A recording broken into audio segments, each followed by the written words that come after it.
નમસ્કાર દર્શક મિત્રો, @ગુજરાતમાં આપનું સ્વાગત છે। અરબી સમુદ્રમાં મજબૂત બનેલી સિસ્ટમને કારણે ગુજરાતમાં હજી 7 દિવસ સુધી વરસાદ ચાલુ રહેવાની હવામાન વિભાગે આગાહી કરી છે। હાલમાં સૌરાષ્ટ્ર અને કચ્છ પર વરસાદનું જોર છે, જે બાદ ગુજરાત રીજન પર પણ વરસાદ વધશે। સૌરાષ્ટ્ર પર સક્રિય રહેલી વરસાદી સિસ્ટમ હવે અરબી સમુદ્રમાં પહોંચીને ડિપ્રેશનમાં ફેરવાઈ ગઈ છે। હવામાન વિભાગના ટ્રેક અનુસાર આ સિસ્ટમ હજી 2-3 દિવસ સુધી ગુજરાત નજીક દરિયામાં જ રહેવાની સંભાવના છે। આના પરિણામે સૌરાષ્ટ્ર અને કચ્છના કેટલાક વિસ્તારોમાં ભારે વરસાદ વરસી શકે છે, જ્યારે અન્ય વિસ્તારોમાં હળવાથી મધ્યમ પ્રકારનો છૂટો છવાયો વરસાદ પડવાની સંભાવના વ્યક્ત કરાઈ છે। અરબી સમુદ્રમાંથી આવતા ભેજવાળા પવનો અને સિસ્ટમને કારણે કેટલાક વિસ્તારોમાં પવનની ગતિ પણ વધારે રહેવાની શક્યતા છે। અરબી સમુદ્રમાં રહેલી આ સિસ્ટમની વધારે અસર સૌરાષ્ટ્ર અને કચ્છના કેટલાક વિસ્તારોમાં થવાની શક્યતા છે।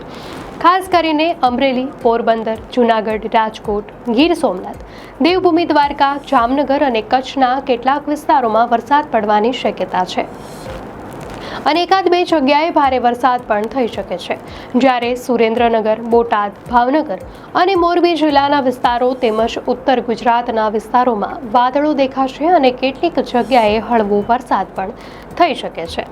આ ઉપરાંત દક્ષિણ અને મધ્ય ગુજરાતમાં પણ છૂટાછવાયા વરસાદની શક્યતા છે, જેમાં કેટલીક જગ્યાએ ગાજવીજ સાથે વરસાદ થવાની સંભાવના છે।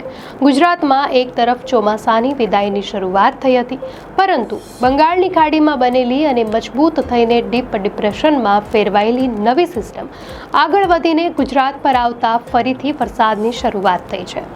આ સિસ્ટમની અસરને કારણે હાલ ગુજરાત અને દેશમાંથી ચોમાસાની વિદાય થંભી ગઈ છે। તો હવામાન વિભાગની આગાહી અનુસાર ગુજરાતમાં હજુ આગામી 7 દિવસ સુધી વરસાદની સંભાવના છે।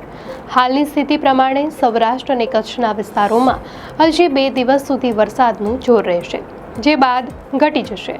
જો કે ફરીથી 6 ઓક્ટોબરની આસપાસ કેટલાક વિસ્તારોમાં વરસાદ પડી શકે છે। તો બંગાળની ખાડીની સિસ્ટમ ઉત્તર ભારત તરફ જશે અને બીજી તરફ વેસ્ટર્ન ડિસ્ટર્બન્સ પણ ઉત્તર ભારતને અસર કરવાનું શરૂ કરશે। આ સાથે જ રાજસ્થાન પર એક નવી સિસ્ટમ બની છે અને અરબી સમુદ્રમાંથી પવનો આ સિસ્ટમોમાં ભળી છે। ઉપરોક્ત સ્થિતિને લીધે દક્ષિણ ગુજરાત, ઉત્તર ગુજરાત, મધ્ય ગુજરાત અને પૂર્વ ગુજરાતના જિલ્લાઓમાં ફરીથી વરસાદી માહોલ છવાય તેવી શક્યતા છે।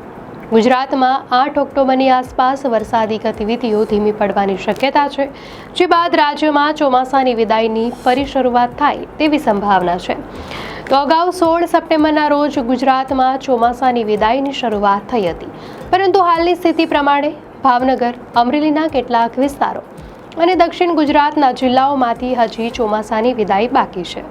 વરસાદની વાત કરીએ તો 1 ઓક્ટોબરના રોજ રાજ્યના કુલ 95 તાલુકાઓમાં વરસાદ નોંધાયો હતો, જેમાં જૂનાગઢ જિલ્લાના ભેસાણમાં સૌથી વધારે 2.20 ઇંચ જેટલો વરસાદ નોંધાયો છે।